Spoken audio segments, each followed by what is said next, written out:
Olá, bem-vindos ao projeto Nas Telas.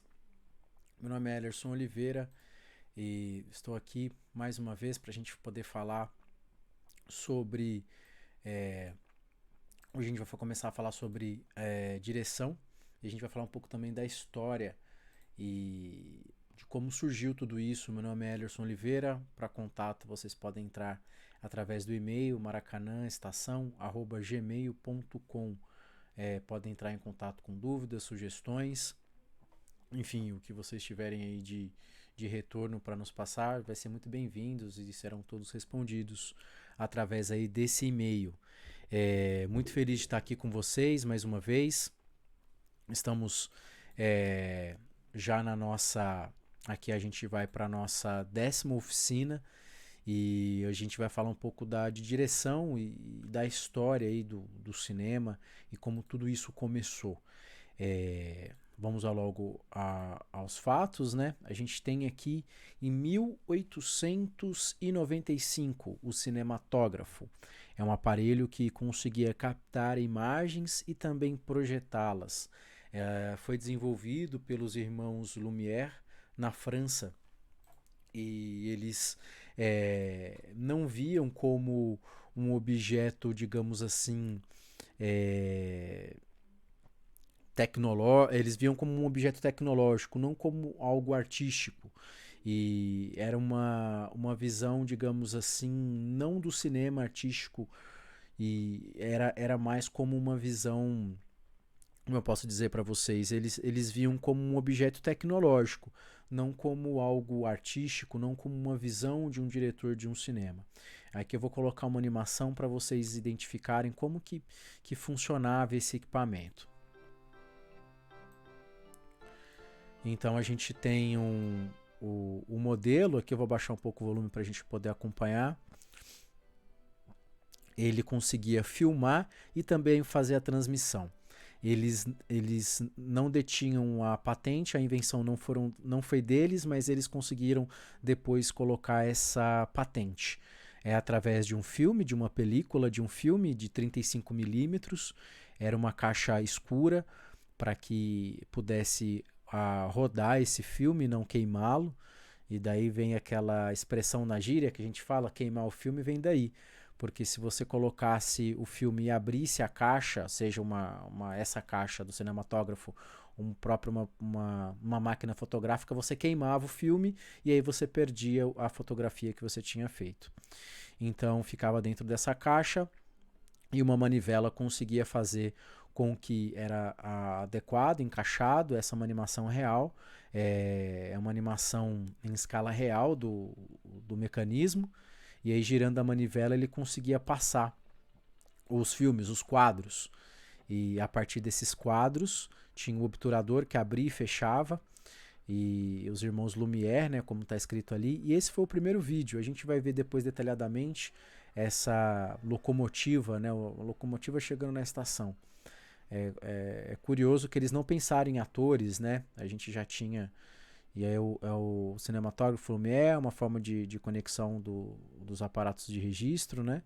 E é curioso como eles não tinham essa visão aí de ser de vir da arte, né? A gente pode compreender que eles fizeram essa ideia de do cinematógrafo. Como que vai funcionar?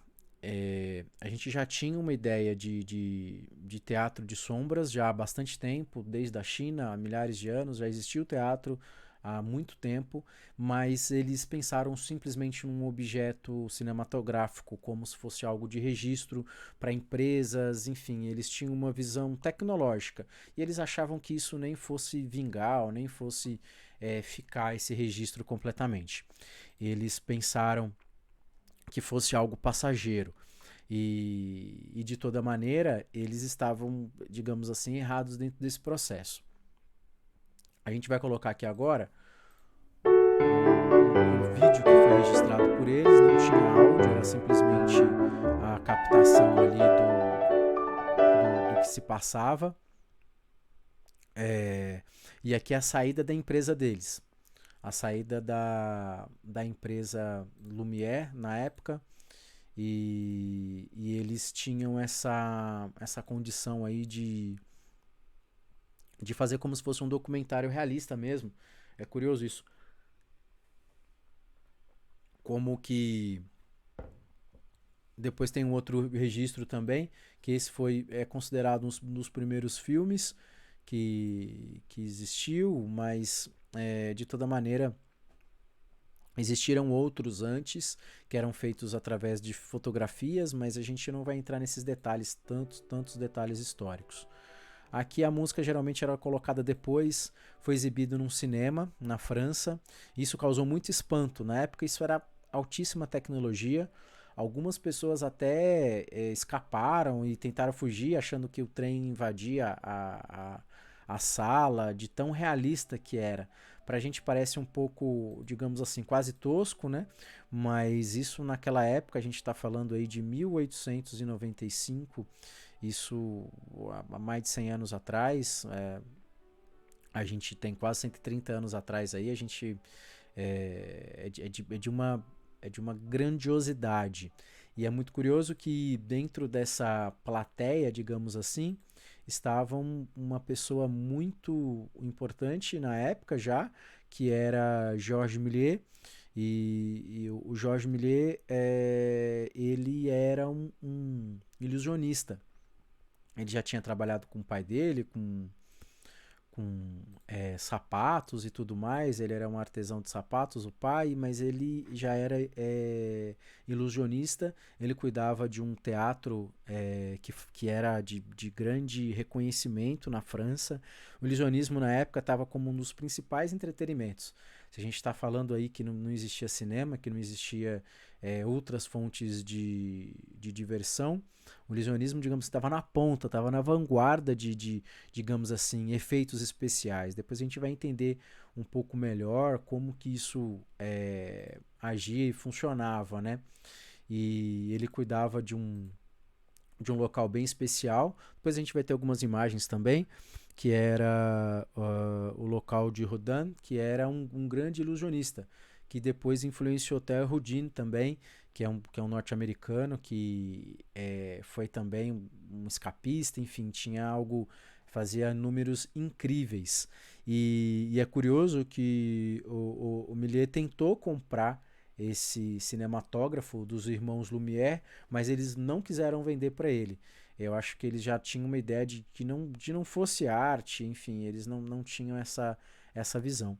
Já Méliès, como ele não conseguiu comprar o cinematógrafo, ele foi na Inglaterra e comprou um equivalente dele. E aí ele fez uma engenharia reversa nesse equipamento. O que é isso? Ele abriu o equipamento, viu como ele funcionava, fez melhorias e teve, digamos assim, a sua própria câmera. E aí o acaso abraça ele e é uma história muito fantástica porque quando ele foi gravar, fazer um teste na França, o equipamento deu um problema. E ele estava gravando e aí depois ele enguiçou, ele foi lá, balançou o equipamento e o equipamento voltou a funcionar. Ele voltou a funcionar e aí depois que ele revelou o filme, ele percebeu o seguinte, que nessa parada, então ele estava gravando, ele enguiçou, parou de gravar. E aí tinha uma carroça, por exemplo, uma carroça de transporte. E aí quando voltou a gravar, o trânsito continuou andando, na época era carroças, e aí apareceu uma carroça funerária no lugar daquela carroça de transporte, como se fosse uma mágica. E aí ele percebeu, deu um estalo, e aí ele percebeu que ele poderia fazer o que ele fazia já como mágica. Então, naquele mesmo instante, lá, a câmera no mesmo quadro, com aquele mesmo enquadramento, ela parou de gravar e apareceu outra coisa no lugar, como se fosse uma mágica, assim. E aí ele deu um grande estalo, desse acaso, ele começou a transformar tudo isso, ele começou a ver uma série de coisas e uma série de questões e começou a transformar a realidade dele para o que ele queria mostrar, enfim. Foi realmente fantástico essa digamos assim, esse deslumbramento. E ele foi um principal, digamos assim, diretor que existiu, o primeiro, e o principal, que começou a pensar no seguinte: ele começou a pensar já em 1902, ele já começou a pensar em produzir algo, e ele produziu o primeiro filme de ficção. Esse filme, na época, os filmes eram muito curtos, a gente já está falando aí de 1995 em diante, os filmes tinham 1 minuto, 2 minutos, e ele também foi visionário e fez uma grande produção. Ele abriu uma empresa chamada Star Filmes, e essa produtora, ela conseguiu produzir um filme, já acho que de 14 minutos, quase 14 minutos, que na época já era uma coisa fantástica. E ele trouxe muitos elementos, ele trouxe muitas inovações, e realmente era quase uma magia ali para aquelas pessoas, né? Ele realmente produzia um entretenimento que, na verdade, ainda era um entretenimento, digamos assim, marginal. As pessoas gostavam de livros, gostavam de ópera, gostavam de teatro, mas o cinema ainda era uma coisa renegada, não era algo assim, não dava dinheiro, era realmente algo muito experimental, ainda não estava muito incipiente, estava começando todo esse processo. Eu vou colocar aqui um trecho, eu não vou colocar o filme completo, mas vou colocar alguns trechos aqui para que a gente acompanhe como é que foi a viagem à Lua. Esse filme ele foi inspirado num livro de Júlio Verne. Júlio Verne foi um escritor também visionário, um escritor incrível, que escreveu a Viagem ao Centro da Terra, 20.000 Léguas Submarinas, e aí conta a história de um pessoal que constrói uma nave, vai até a Lua, conhece um povo estranho lá e depois volta à Terra. Então, mais ficção científica do que isso, a gente está falando em 1900, é impossível, né? E é muito curioso como vocês vão ver que a vida imita a arte, como que ele foi tão visionário quanto Júlio Verne, que escreveu essa história um pouco antes. Vou colocar aqui para a gente ver então.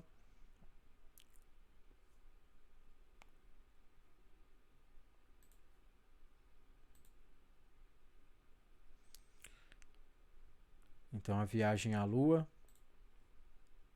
Vou adiantar um pouquinho aqui os créditos.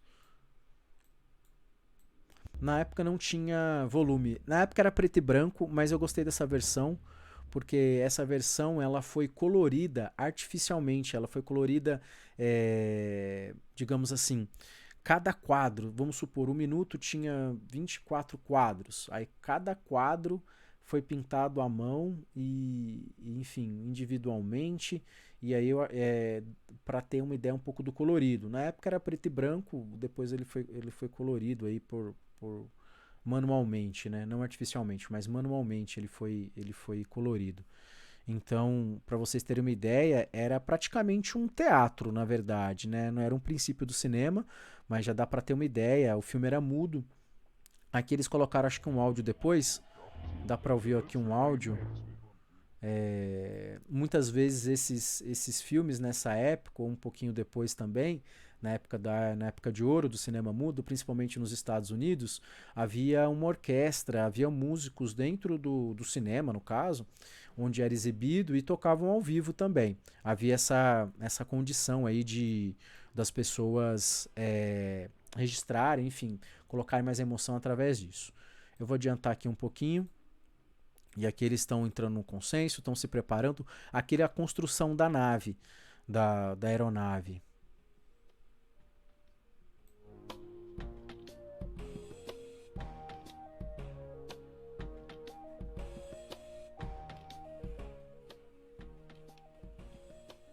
Isso tudo é claro que foi ensaiado, a gente pode perceber aí a questão do diretor, ele escreveu o roteiro, ele era tudo, né? Era o diretor, o produtor, o roteirista, muitas vezes o ator, a pessoa que realizava todos esses efeitos. E aqui olha como interessante que ele vai fazendo. O mais genial é que esses efeitos são utilizados até hoje. Há 125 anos, ele é a base de muitos efeitos. A gente vai ver até em rede social que esse mesmo conceito que ele descobriu por acaso ainda é utilizado. Eu vou adiantar aqui mais um pouco. Aqui, talvez você não tenha assistido esse filme, tem no YouTube, mas a cena mais clássica e antológica, com certeza essa imagem, acho que todo mundo deve conhecer. É uma imagem que vai acontecer aqui por volta da metade do filme, mais ou menos. Eu vou adiantar aqui mais um pouquinho. É, todo mundo entrando na aeronave. Que acontece o disparo aí desse, como se fosse uma bala de canhão.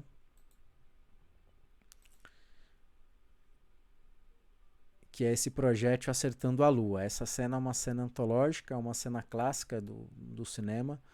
E aqui ele já com o cenário completamente, digamos assim, aqui a aterrissagem, eles chegando lá na lua.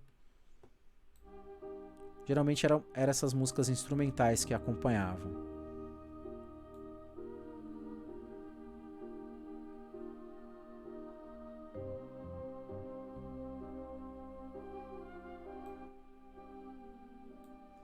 Lembrando que esse filme é de 1902. Você fala, nossa, mas isso parece que eu já assisti. Alguma coisa, olha, parece uma coisa muito tosca e tudo mais. Na verdade, é incrível, é alta tecnologia da época. E aí eles vão ter, acontecem coisas. Depois eu vou mostrar para vocês como era o estúdio, como é que como é que era praticado todos esses efeitos. Aqui um ambiente diferente. E aqui era basicamente o teatro mesmo, as coisas vão acontecendo. Você imagina para aquela plateia que se assustou menos de 10 anos antes com aquele trem. Imagina ela vendo tudo isso, como que deve ter ficado simplesmente encantado.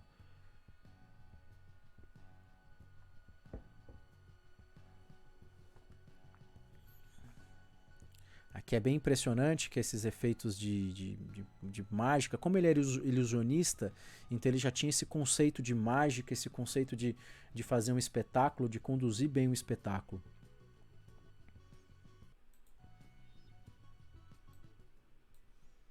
É realmente incrível. Vou adiantar aqui mais um pouquinho para que a gente depois discorra sobre outros elementos, sobre outras histórias.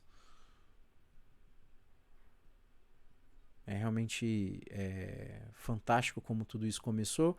E o mais incrível é que boa parte desses efeitos ainda são realizados até hoje nas redes sociais. E isso aqui depois eles voltam, né? Eles são atacados, eles voltam. Tem uma cena também muito impressionante.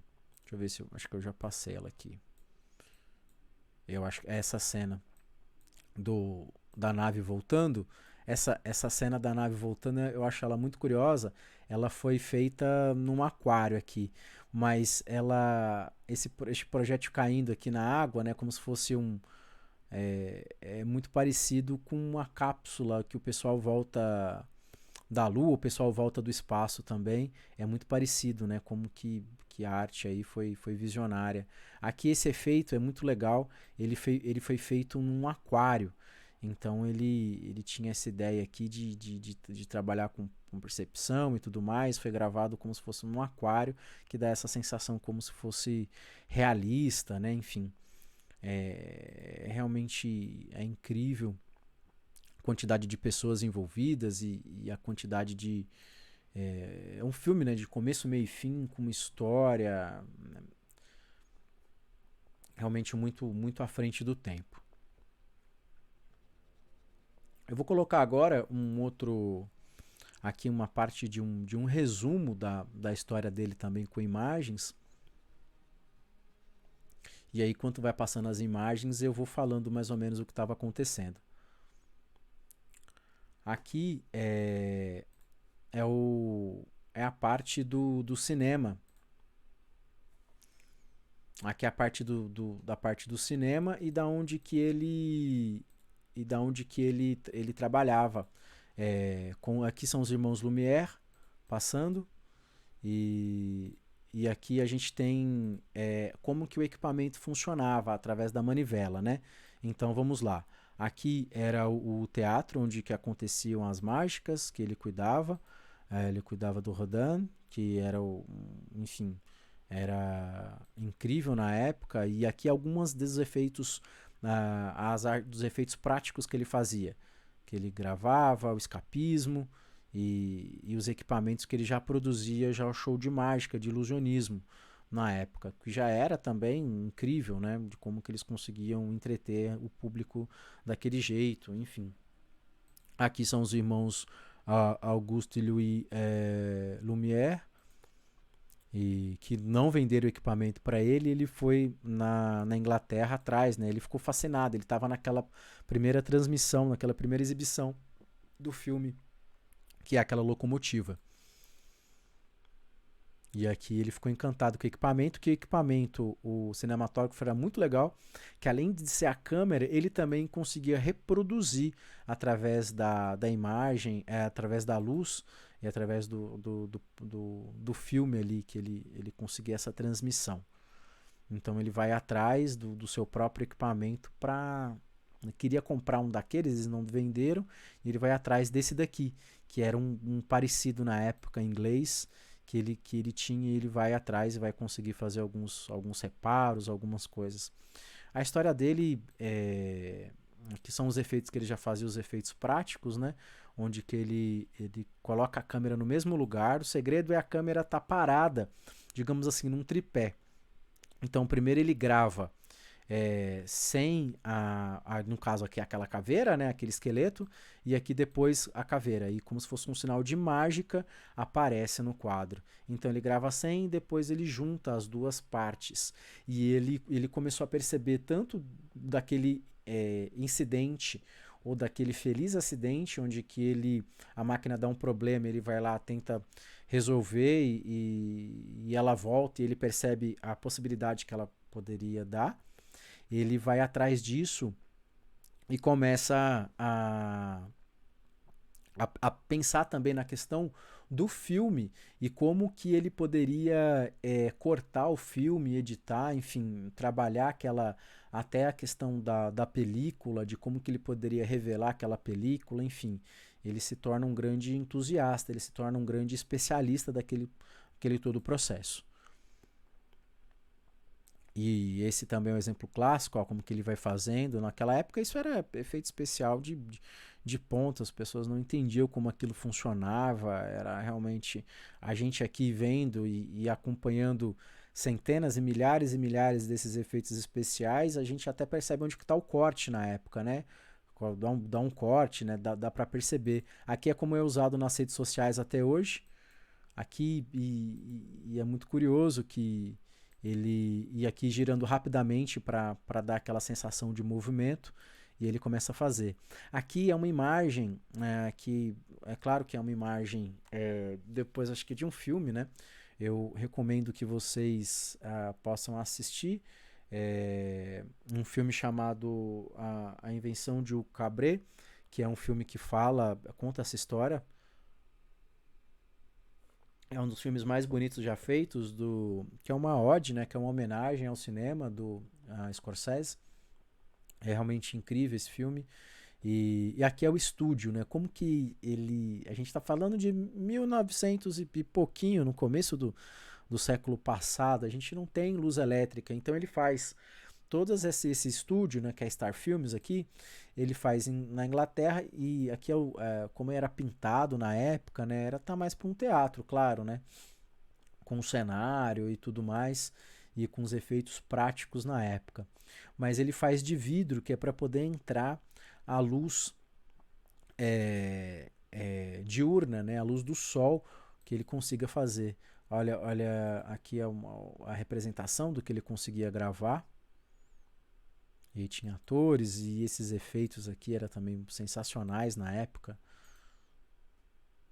Aqui ele mesmo representando. E aqui novamente a viagem à Lua.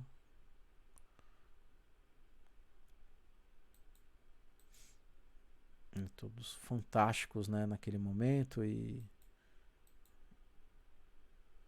esse é o estúdio, né, da Star Films. Então a gente tem essa parte de vidro, ó, que se abria para poder entrar luz, ó, todos os efeitos práticos na época. Ele filmava tudo isso, e, enfim, com fogos, enfim, com todas essas condições aí para que realizassem.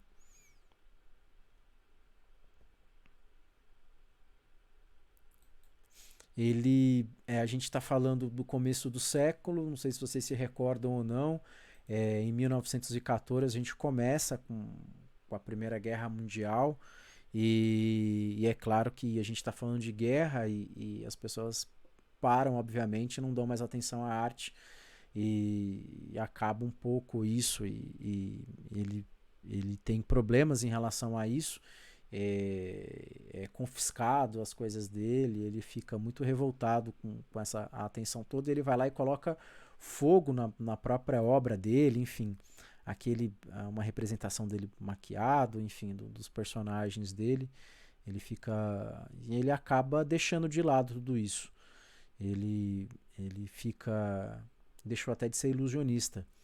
Ele compra a Star Films aqui como é que era, e aqui, digamos assim, ao tempo passando, ele colocando fogo nas coisas e revoltado com a situação. E eles falam que eles utilizaram o material que foi usado, que ele tinha. Ele produziu mais de 500 filmes, ele foi um revolucionário dentro da arte, além de um pioneiro, ele foi fundamental em todo o processo. E esse material que foi colocado dele foi feito botas para os soldados na época na França. Ele vai lá e se perdeu praticamente todo o material dele. Essa película que a gente viu, colorida, que foi colorida, foi encontrada numa cinemateca na Espanha, já em 30 e poucos, 1933, se eu não me engano. Já numa situação muito complicada de conservação. Na época a base era de nitrato, isso tudo era inflamável. Vocês podem ver que essas fitas, e aconteceu muito no Brasil também. Recentemente a gente teve um incêndio na Cinemateca, a gente teve incêndios em vários estúdios de televisão, às vezes até com autocombustão mesmo. Essa questão feita acho que era de nitrato aí, pega fogo muito fácil. Então isso teve uma série de problemas em relação a isso de conservação. E aí depois ele foi ter uma banquinha próximo de uma estação de trem, ou numa estação de trem próximo lá de Paris. E ele vendia doces e vendia brinquedos, bugiganga lá. Acho que aqui é uma imagem real. E aí depois um jornalista aficionado por cinema foi atrás dele, né? Depois que passou a guerra, eles voltaram e foram atrás buscar informações dele, ver onde que ele estava, e aí o reencontraram e depois conseguiram retomar um processo de homenagem para ele, e ele foi reconhecido, foi condecorado, junto com o governo francês, junto com uma ordem da cavalaria. Ele teve honrarias e foi muito bonito. E aí eles fizeram como se fosse um filme dele novamente,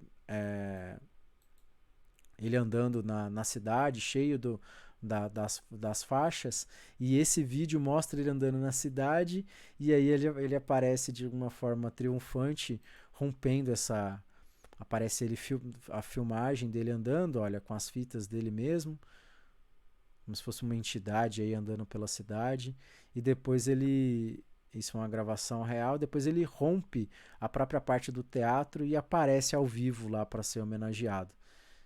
Essa foi uma cena incrível também, e foi muito bonito de conseguir, pelo menos em vida. Ele nunca mais gravou, mas ele pelo menos teve esse reconhecimento ainda em vida sobre essa trajetória incrível, e realmente é fantástica a história de Georges Méliès, e é fantástico aí, pesquisem, vejam. Esse aqui foi os créditos aí de onde que eu tirei esse vídeo.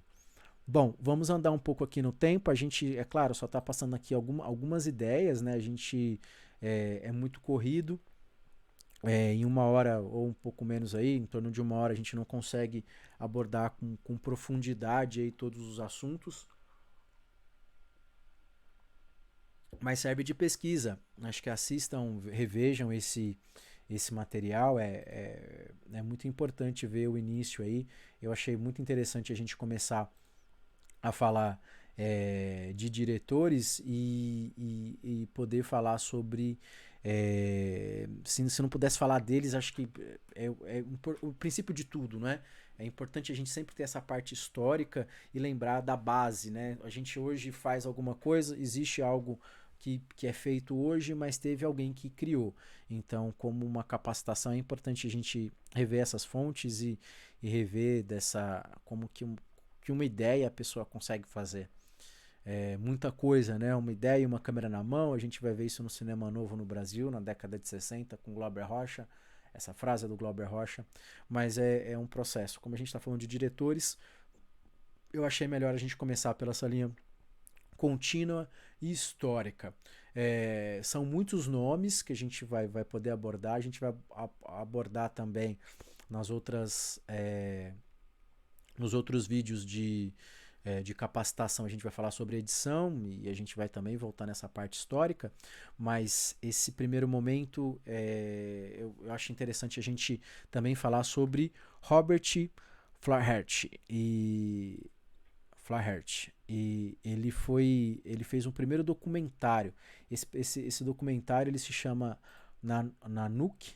Eu acho que essa é a pronúncia, Nanook, e o Esquimó, e foi em 1922.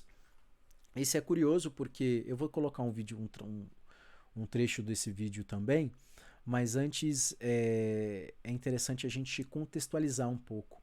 O Robert, ele era geógrafo e ele foi contratado para fazer umas filmagens entre Estados Unidos e o Canadá para uma empresa de fazia parte de ferrovia na época. E ele foi contratado para fazer a filmagem e registrar todo esse empenho ali da construção. Ele já era cartógrafo, ele sabia fazer mapas, ele já tinha essa habilidade. Na época, claro, vale lembrar que a gente não tinha GPS, né? Então era uma pessoa que conhecia muito bem da região e conseguia fazer um desenho próximo ali. E aquele mapa poderia ajudar as pessoas a fazerem as rotas corretas, evitar montanhas ou caminhos perigosos, não passar por lagos ou ser um caminho mais prático e mais rápido até chegar no objetivo. Esse era a função do cartógrafo na época, não é? E do geógrafo também. Ele é um imigrante, né? Ele é americano, mas os pais dele são do Reino Unido. E quando ele chega nesse local, no Canadá, naquele local muito frio, ele conhece um esquimó. E ele, digamos assim, fica encantado com o esquimó. A gente está falando que não tinha uma produção, mas o cinema ainda não era algo igual é hoje. Falar, vou fazer cinema, que está envolvido com glamour, está envolvido, né, se a gente pensar na realidade americana, com muito dinheiro, com muita. Não era essa a realidade da época. Então, era uma coisa que estava começando tudo. A gente está falando em 1922. No Brasil, a gente tinha aqui a Semana de Arte Moderna, a gente está falando aí de pintores, de escritores. Então, aqui no Brasil, né, a realidade lá nos Estados Unidos já era um pouco mais à frente no sentido de tecnologia e tudo mais. Uma informação curiosa ainda sobre o Méliès, o Thomas Edison, ele, digamos assim, pirateou aquele filme do Viagem à Lua e levou para os Estados Unidos e reproduziu esse vídeo e começou a ganhar dinheiro com essa bilheteria. E ganhou dinheiro e não repassou nada para o Méliès. É uma das informações aí do Thomas Edison que ele fez com, enfim, uma das histórias, né?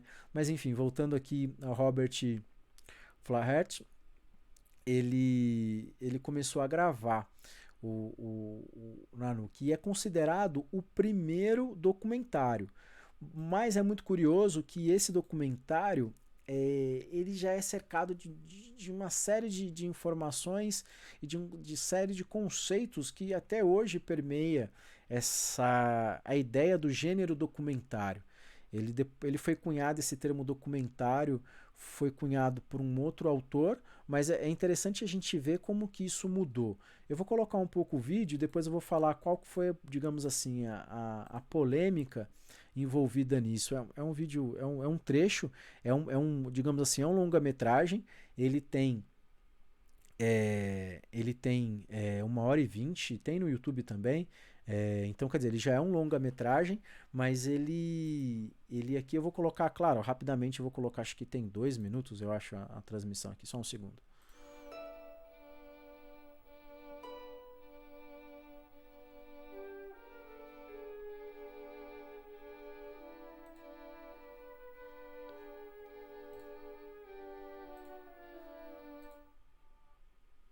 Oh, perdão, eu coloquei aqui, desculpa, eu coloquei aqui errado, voltei.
Então a gente tem esse vídeo, né, a gente pode entender da seguinte forma: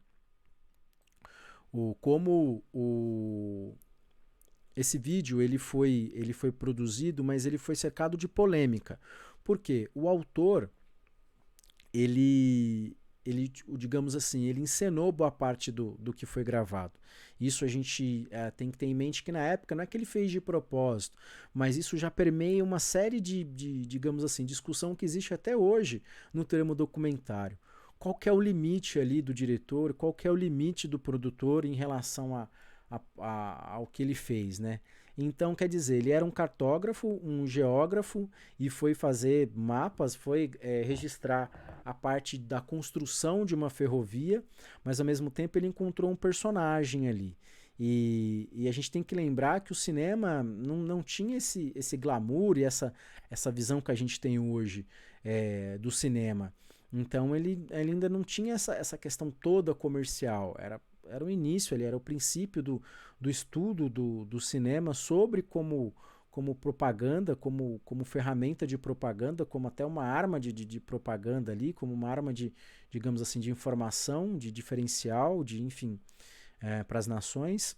E ao mesmo tempo essa figura, esse personagem, ele vai atrás, esse diretor, né? E ele foi produtor e também cinegrafista, enfim, foi o diretor, e ele encontra esse personagem, só que o nome dele já não era Nanook, era um outro nome. A esposa que ele tem lá também não era a esposa dele, ele chama uma outra pessoa para ser a esposa dele. Ele teve contato na região, ele achou uma pessoa assim, curiosa, pitoresca, e começou a conversar com ele e tudo mais. E teve um grande apelo depois, ele foi atrás de inúmeras produtoras para conseguir viabilizar essa ideia, para que ele conseguisse patrocínio, para que ele conseguisse a ideia desse material todo que ele gravou. E é cercado de polêmica, né? Porque vamos supor, ele tinha lá o iglu. E o iglu ele era um tamanho pequeno, era um tamanho suficiente ali para uma pessoa, duas pessoas no máximo. Mas ele vai lá e pede para que seja construído um iglu grandão. Um iglu grande para que coubesse a equipe de produção lá dentro e filmasse lá dentro. Então isso já não é a realidade, né? Então muitos acham que isso é uma pós-verdade. Enfim, essa discussão ainda permeia até hoje o campo do documentário desse gênero. Mas ele funda, digamos assim, ele cria sem saber, ele não está sabendo ali, ele está ali atrás, depois ele vai atrás, ele tem dificuldade de encontrar uma produtora que pudesse trabalhar. E o filme faz muito sucesso porque esse esquimó, depois ele morre de fome. Então as pessoas vão atrás de assistir isso, e foi um grande entretenimento na época para as pessoas. Mas essa cena clássica que a gente viu aí da caça, ela também foram gravadas várias e várias vezes, vários e vários dias para que pudesse ser gravada. E ali parece que foi uma coisa só, enfim, uma única excursão, uma única incursão deles, e surgiu ali a caça. Enfim, não era tão simples todo esse processo.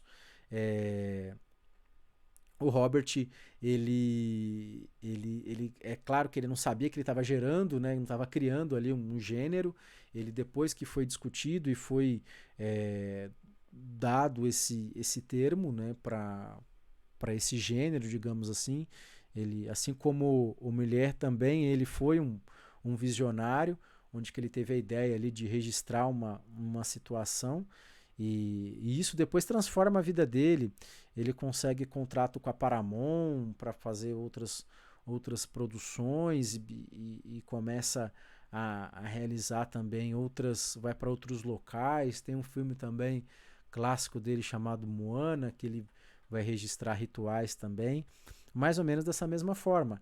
É encenado, né? Ele vai lá, e é a vida do esquimó? Sim, é essa que gera, é o que permeia a discussão por um documentarista, ou digamos assim, do gênero documentário.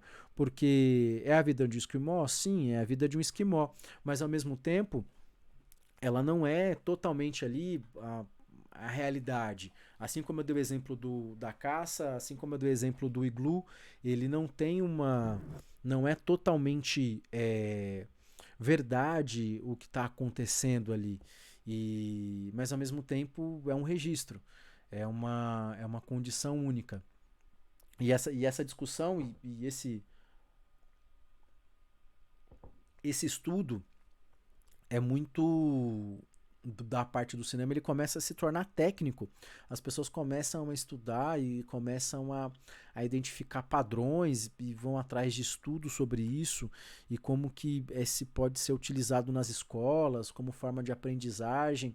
É realmente a época da vanguarda, a gente está falando da década de 20 e esse também é uma parte única para a gente poder acompanhar da história. É importante, né, a gente identificar e perceber aí como que é realizado isso, né, como que é feito isso e as dificuldades, né, um clima inóspito, as condições na época e como que foi realizado. Tem uma frase do Robert que é muito curiosa também, que é essa daqui: se há uma história, é a do homem na sua oposição à natureza, que tem totalmente a ver com o que ele viveu e qual que foi a condição ali que ele viu, enfim, batalhou, pesquisou sobre isso. Então, se fez necessário essa essa busca, né, de querer registrar. É uma busca antropológica no sentido de reconhecer o diferente. Né? Ele era um imigrante também, a família de imigrantes, e ele tem uma visão tão diferente ali daquele indivíduo e de toda a história, como é que acontece. Depois ele falece pouco tempo depois de fome, e isso vai atrair um público, e isso gera um princípio de rentabilidade. Ele começa a trazer também essa visão de rentabilidade dentro desse processo enfim, de captação, de realidade ali do meio do audiovisual. É isso, a gente vai continuar falando aqui sobre os diretores. A gente começou aqui da parte histórica, a gente falou um pouco da história, né, de como começou o princípio, digamos assim, do cinema. A gente viu ali o cinematógrafo dos irmãos Lumière, que além de fazer a captação, também era a transmissão, e é uma forma muito peculiar, enfim, de começar isso. E como o Georges Méliès foi fantástico e impressionante, como que ele conseguiu trazer um novo sentido, trazer uma nova ideia sobre aquele processo e como que ele conseguiu trazer aí digamos assim, esse formato, né, de ficção científica, e revolucionou, e até hoje ainda é incrível. E a gente viu também um pouquinho aqui dessa parte documental. Obviamente não dá para falar de todos os expoentes, e a gente vai avançar um pouco mais no tempo na nossa próxima nosso próximo encontro. A gente vai falar um pouco mais de década de 50, 60 e dos principais ali, como que a gente traz essa visão e como é que essa já começa a se tornar até uma ferramenta de guerra também. A gente está passando aqui, a gente terminou, no caso aqui, já tinha terminado a Primeira Guerra, depois entra a Segunda Guerra, e como que é utilizado também como instrumento de guerra, isso a parte do cinema. Enfim, tudo isso faz parte desse desenvolvimento desses grandes diretores aí, e de como que a gente pode entender o cinema através desses diretores. Depois a gente, claro, vai falar sobre como que é esse conceito, né? Que é um diretor na atualidade, e do montador também, que é uma figura extremamente importante. A gente vai vendo aí nos nossos próximos encontros. Agradeço muito a presença de todos vocês, a audiência de todos vocês. Muito legal estar aqui nesse projeto, e até a próxima.